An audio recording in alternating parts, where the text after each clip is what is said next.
ঢাকা শহরের এক অভিজাত এলাকা, যেখানে আকাশ ছোঁয়া অট্টালিকার ভিড় আর দামি গাড়ির হর্নই হল প্রতিদিনের সুর।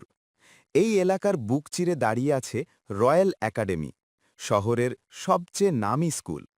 এখানকার ছাত্রছাত্রীদের পরনে থাকে ইস্ত্রি করা ধবধবে সাদা ইউনিফর্ম, কাঁধে ঝোলে দামি ব্র্যান্ডের ব্যাগ, আর তাদের টিফিন বক্স থেকে ভেসে আসে দামি রেস্তোরাঁর খাবারের ঘ্রাণ। আভিজাত্যের এই দুর্গের ঠিক পাশেই এক জীর্ণ দেয়ালের ওপারে থমকে আছে অন্য এক পৃথিবী। ধুলোবালি, নর্দমার গন্ধ আর ভাঙাচোরা টিনের চালের এক বস্তি। যে বস্তির মানুষের কাছে বিলাসিতা মানে হল দুবেলা পেট ভরে একটু ডাল ভাত খাওয়া। সেই বস্তিরই এক অন্ধকার ঘুপচি ঘরে বাস করে ১০ বছরের এক কিশোর, আরিয়ান। আরিয়ানের বাবা জব্বার মিয়া দিনের রিকশা চালায়, আর মা রহিমা বেগম মানুষের বাসায় কাজ করে। হাড় ভাঙা খাটনি শেষে দিন শেষে যা জোটে, তাতে অভাবের সংসার টেনে নিয়ে যাওয়াই দায়। আরিয়ানের কপালে কোনোদিন নতুন জামা জোটেনি, স্কুলের রঙিন বই দেখার সৌভাগ্যও তার হয়নি। কিন্তু তার চোখ ভরা ছিল এক অন্যরকম স্বপ্ন। সে স্বপ্ন রাজপ্রাসাদের নয়, সে স্বপ্ন ছিল জ্ঞানের। প্রতিদিন সকাল ৯টা বাজলে যখন রয়্যাল একাডেমির বিশাল ঘণ্টাটা বেজে ওঠে, আরিয়ানের বুকের ভেতরটা তখন আনচান করে ওঠে। সে তার বস্তির সব কাজ ফেলে চুপি চুপি ছুটে যায় সেই সীমানা প্রাচীরের কাছে। স্কুলের দেয়ালটা এক জায়গায় একটু ভাঙা, সেই ভাঙা অংশ দিয়ে পা রেখে আরিয়ান উপরে ওঠে। তারপর জানালার লোহার গ্রিল শক্ত করে ধরে ঝুলে থাকে। জানালার ওপাশেই সায়েন্স ল্যাবের ক্লাস চলে। আরিয়ান অপলক দৃষ্টিতে তাকিয়ে দেখে ভেতরের পরিপাটি ছাত্রদের। তাদের সামনে দাঁড়িয়ে শিক্ষক বোর্ডে লিখছেন পদার্থবিজ্ঞানের জটিল সব সূত্র, মহাকাশের রহস্য কিংবা অণুর গঠন। আরিয়ান কিছুই চেনে না, কিন্তু তার মস্তিষ্ক যেন এক শক্তিশালী ক্যামেরা, যা দেখছে সব মনের গহীন কোণে গেঁথে নিচ্ছে। স্যার যা মুখে বলছেন, আরিয়ান বিড়বিড় করে তা আওড়াচ্ছে। তার কাছে খাতা নেই, কলম নেই।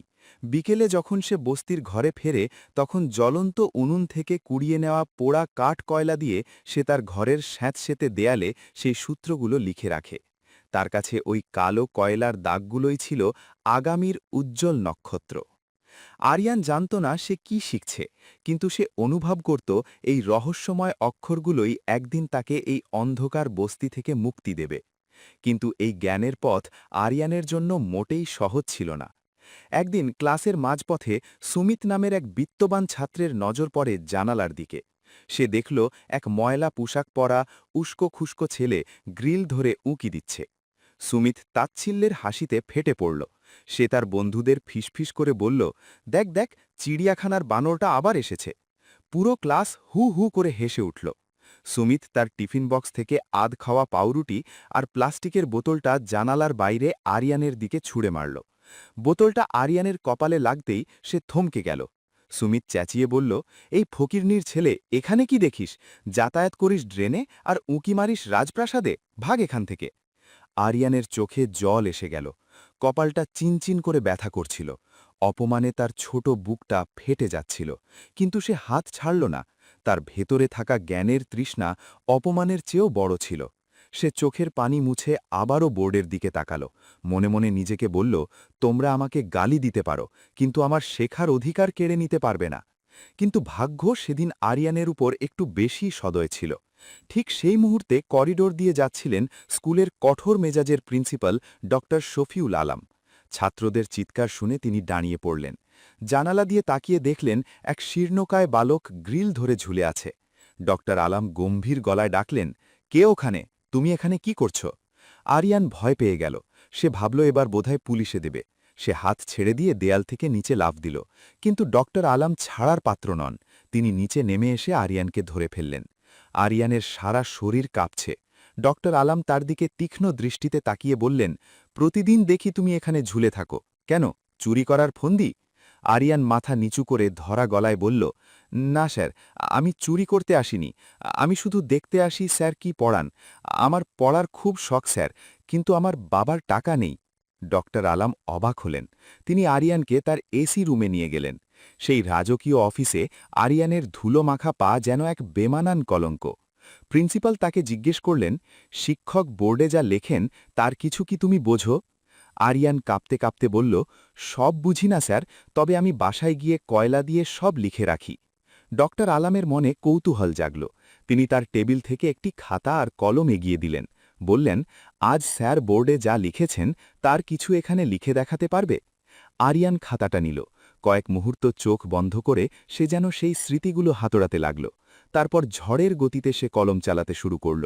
কয়েক মিনিটের মধ্যে সে বোর্ডে লেখা সেই জটিল ফিজিক্সের ডেরিভেশনটা হুবহু লিখে ফেলল, যা দশম শ্রেণীর অনেক মেধাবী ছাত্র হিমশিম খায়। ডক্টর আলম স্তব্ধ হয়ে গেলেন। তার চশমার নিচ দিয়ে চোখ দুটো ভিজে এলো। তিনি বুঝতে পারলেন এই ময়লা পোশাকের আড়ালে এক অমূল্য রত্ন লুকিয়ে আছে। তিনি দীর্ঘশ্বাস ফেলে বললেন, আরিয়ান, এই নামী স্কুলে পড়ার সামর্থ্য তোমার পরিবারের নেই। এখানে আভিজাত্যের লড়াই চলে, কিন্তু আমি তোমার এই প্রতিভা ধুলোয় মিশে যেতে দেব না। তিনি আরিয়ানের মাথায় হাত রেখে বললেন, আমি তোমাকে পাশের একটি সাধারণ সরকারি স্কুলে ভর্তির ব্যবস্থা করে দিচ্ছি। তোমার বই, খাতা আর পোশাকের সব খরচ আমি দেব। তুমি কি পড়বে? আরিয়ানের মনে হল সে যেন আকাশ হাতে পেয়েছে। সে ডক্টর আলামের পা ছুঁয়ে সালাম করল। শুরু হল আরিয়ানের এক নতুন যুদ্ধ। সকালে স্কুল, বিকেলে মেকানিকের দোকানে হেলপারি, আর রাত জেগে মোমবাতির আলোয় পড়া। তার পরিশ্রম ছিল অমানুষিক। এইভাবেই কাটতে থাকল দিন। আরিয়ান এখন দশম শ্রেণীর ছাত্র। তার মেধা এখন আর শুধু বস্তির দেয়ালে সীমাবদ্ধ নয়। কিন্তু একদিন রাতে কাজ শেষে ফেরার পথে সে আবার সেই পুরনো স্কুলের পাশ দিয়ে যাচ্ছিল। হঠাৎ সে দেখল ল্যাবের জানালাটা খোলা। কৌতূহলবশত সে আবার সেই পুরনো দেয়াল বেয়ে উপরে উঠল। ক্লাসরুমের অন্ধকার ছাপিয়ে স্ট্রিট লাইটের আলোয় সে দেখল ব্ল্যাকবোর্ডে একটি বিশাল গাণিতিক সমীকরণ অর্ধেক লেখা অবস্থায় পড়ে আছে। আরিয়ান জানত না এটি ছিল সেই স্কুলের পদার্থবিজ্ঞানের শিক্ষকের এক অসমাপ্ত সাধনা, যা তিনি বছরের পর বছর ধরে সমাধান করার চেষ্টা করছেন। আরিয়ান বোর্ডের দিকে তাকাতেই তার মস্তিষ্কে যেন বিদ্যুৎ খেলে গেল। সে দেখল সমীকরণটির মাঝপথে একটি বড় ভুল আছে। সে আর নিজেকে স্থির রাখতে পারল না। চুপি চুপি ভেতরে ঢুকে চকটা হাতে নিল। কিন্তু আরিয়ান কি জানত এই এক টুকরো চক দিয়ে সে তার জীবনের সবচেয়ে বড় মোড়টি নিতে যাচ্ছে? কাল সকালে যখন স্কুল খুলবে তখন এই ব্ল্যাকবোর্ড দেখে সারা শহরে কি তোলপাড় শুরু হবে তা আরিয়ানের কল্পনারও বাইরে। আর এই সমাধানের পেছনে থাকা রহস্যময় কিশোরকে খুঁজতে গিয়ে যখন প্রিন্সিপাল সিসিটিভি ক্যামেরা চেক করবেন তখন কি ঘটবে? পরদিন সকাল। রয়্যাল একাডেমির করিডরে প্রতিদিনের মতো গুঞ্জন থাকলেও পদার্থবিজ্ঞান ক্লাসে ঢোকার পর এক অদ্ভুত নীরবতা নেমে এলো। ক্লাসের সিনিয়র শিক্ষক ডক্টর জামান, যিনি গত 10 বছর ধরে একটি নির্দিষ্ট গাণিতিক থিওরি নিয়ে গবেষণা করছেন, তিনি ব্ল্যাকবোর্ডের সামনে গিয়ে স্থবির হয়ে দাঁড়িয়ে রইলেন। তার হাত থেকে চকের ডাস্টারটা মেঝেতে পড়ে গেল। তিনি দেখলেন গত 5 বছর ধরে তিনি যে সমীকরণটির সমাধান করতে গিয়ে বারবার হোঁচট খেয়েছেন, কেউ একজন রাতের অন্ধকারে নিখুঁতভাবে তার শেষ ধাপগুলো লিখে দিয়ে গেছে। শুধু সমাধানই নয়, ডক্টর জামান যেখানে ভুল করেছিলেন সেখানে একটি ছোট্ট বৃত্ত এঁকে পাশে লিখে রাখা হয়েছে ভুল পথ। ডক্টর জামান চিৎকার করে উঠলেন, কে করেছে এটা? এই ক্লাসের কোন ছাত্র এত বড় জিনিয়াস যে আমার বছরের পর বছর ধরে করা ভুলটা এক রাতেই শুধরে দিয়ে গেছে? পুরো ক্লাসে ছাত্ররা একে অপরের মুখ চাওয়াচাওয়ি করতে লাগল। সুমিত আর তার বন্ধুদের দলটা মাথা নিচু করে রইল, কারণ তারা জানে এই সমীকরণের অর্ধেক শব্দ তাদের মাথায় ঢোকে না। প্রিন্সিপাল ডক্টর শফিউল আলমকে দ্রুত তলব করা হল। খবরটি দাবানলের মতো ছড়িয়ে পড়ল যে স্কুলের কেউ একজন আন্তর্জাতিক স্তরের একটি ফিজিক্স সমস্যার সমাধান করে ফেলেছে, যার জন্য বিদেশি বিজ্ঞান সংস্থা থেকে বড় অঙ্কের পুরস্কার ঘোষণা করা ছিল। ডক্টর আলম চশমাটা ঠিক করে বললেন, সিসিটিভি ফুটেজ চেক করো, আমি দেখতে চাই আমাদের স্কুলের সেই হিরেটি কে। পুরো স্কুল প্রশাসন যখন সিসিটিভি ফুটেজ দেখতে ব্যস্ত, তখন বস্তির সেই জীর্ণ ঘরে আরিয়ান তার ছেঁড়া চটের উপর শুয়ে জ্বরে কাঁপছে। গতরাতে বৃষ্টির মধ্যে দেয়াল বেয়ে উঠতে গিয়ে সে ভিজে গিয়েছিল। তার মা রহিমা বেগম কপালে জলপট্টি দিতে দিতে বিড়বিড় করে বলছিলেন, পড়াশোনা করবি কর বাপ, কিন্তু নিজের শরীরের এই হাল করিস না, তোর বাবা তোকে নিয়ে কত স্বপ্ন দেখে। আরিয়ান জ্বরের ঘোরেও বিড়বিড় করে সেই সমীকরণের কথা বলছিল। সে জানত না তার সেই 1 ঘন্টার পরিশ্রম পুরো ঢাকা শহরে এক আলোড়ন সৃষ্টি করতে যাচ্ছে। এদিকে স্কুলের আইটি রুমে প্রিন্সিপাল এবং ডক্টর জামান ভিডিও ফুটেজ দেখছেন। রাত 2টোর ঝাপসা ফুটেজে দেখা গেল একটি ছায়ামূর্তির মতো কিশোর জানালার গ্রিল গলে ভেতরে ঢুকল। তার পরনে ইস্ত্রি করা ইউনিফর্ম নেই, পায়ে দামি জুতো নেই। সে অতি সাবধানে চকটা হাতে নিল এবং প্রায় 2.5 ঘণ্টা ধরে অবিরাম বোর্ডে লিখে চলল। ভিডিওটি যখন জুম করা হলো ডক্টর আলম চমকে উঠলেন। তার মনে পড়ে গেল কয়েক বছর আগে সেই ময়লা পোশাকের ছেলেটির কথা, যাকে তিনি পাশের একটি সরকারি স্কুলে ভর্তির ব্যবস্থা করে দিয়েছিলেন। তিনি অস্ফুট স্বরে বললেন, এ তো সেই আরিয়ান, ও তো এই স্কুলের ছাত্রও নয়। ডক্টর জামান স্তম্ভিত হয়ে বললেন, আপনি কি বলছেন স্যার? এই ছেলেটি কোনো প্রথাগত শিক্ষা ছাড়াই কোয়ান্টাম ফিজিক্সের এই জটিল সমাধান করে দিল? এটা অসম্ভব। ঠিক সেই মুহূর্তে স্কুলের গেটে এসে থামল বেশ কিছু নামী সংবাদপত্রের গাড়ি। ইন্টারনেটে এই সমাধানের খবর ছড়িয়ে পড়ার পর সবাই সেই লুকানো প্রতিভাকে দেখতে এসেছে। প্রিন্সিপাল ডক্টর আলম দ্রুত তার গাড়ি বের করার নির্দেশ দিলেন। তিনি আর আরিয়ানকে আর অবহেলা করতে পারলেন না। তিনি নিজেই ছুটলেন সেই বস্তির দিকে, যেখানে দারিদ্র্য আর মেধা এক অসম লড়াইয়ে লিপ্ত। বিলাসবহুল কালো গাড়িটি যখন বস্তির ময়লা রাস্তার মুখে এসে থামল, তখন বস্তিবাসী আতঙ্কিত হয়ে পড়ল। তারা ভাবল হয়তো বস্তি উচ্ছেদ করতে পুলিশ এসেছে।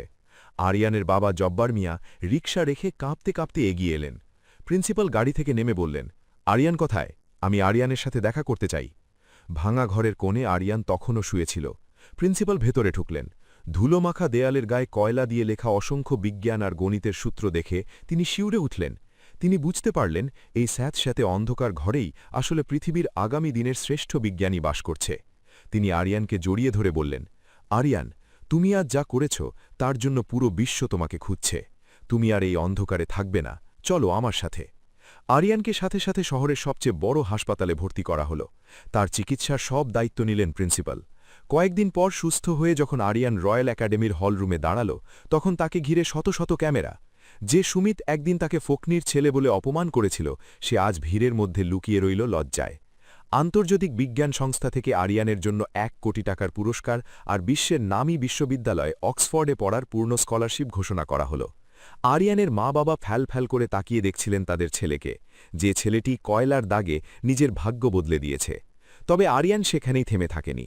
১০ বছর পর যখন সে দেশে ফিরল, তখন তার পরিচয় ছিল সম্পূর্ণ ভিন্ন। সে আর সেই বস্তির আরিয়ান নেই, সে এখন ডক্টর আরিয়ান রহমান, মহাকাশ গবেষণার এক উজ্জ্বল নক্ষত্র। সময় তার আপন গতিতে বয়ে চলে। দেখতে দেখতে কেটে গেছে দীর্ঘ ১০টি বছর। ঢাকা শহরের সেই ব্যস্ত রাস্তাঘাট আজ আগের চেয়ে অনেক বেশি বদলে গেছে। বড় বড় ফ্লাইওভার আর মেট্রো রেলের ভিড়ে বস্তিগুলো যেন আরও বেশি সংকুচিত হয়ে পড়েছে। কিন্তু রয়্যাল একাডেমির সেই আভিজাত্য আজও অটুট আছে। আজও সেই স্কুলের গেটে দামি দামি গাড়ির বহর নামে, আজও সেখানে ক্ষমতার দাপট চলে। কিন্তু আজ স্কুলের পরিবেশটা একটু অন্যরকম। পুরো স্কুল প্রাঙ্গণে জুড়ে সাজ রব।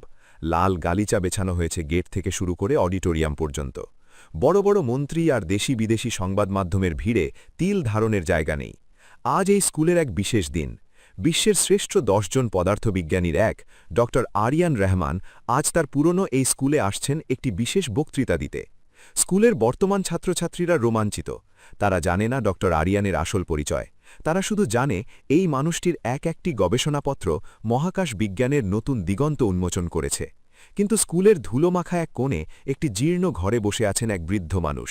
তিনি আর কেউ নন, ডক্টর শফিউল আলম, যিনি একসময় এই স্কুলের দাপুটে প্রিন্সিপাল ছিলেন।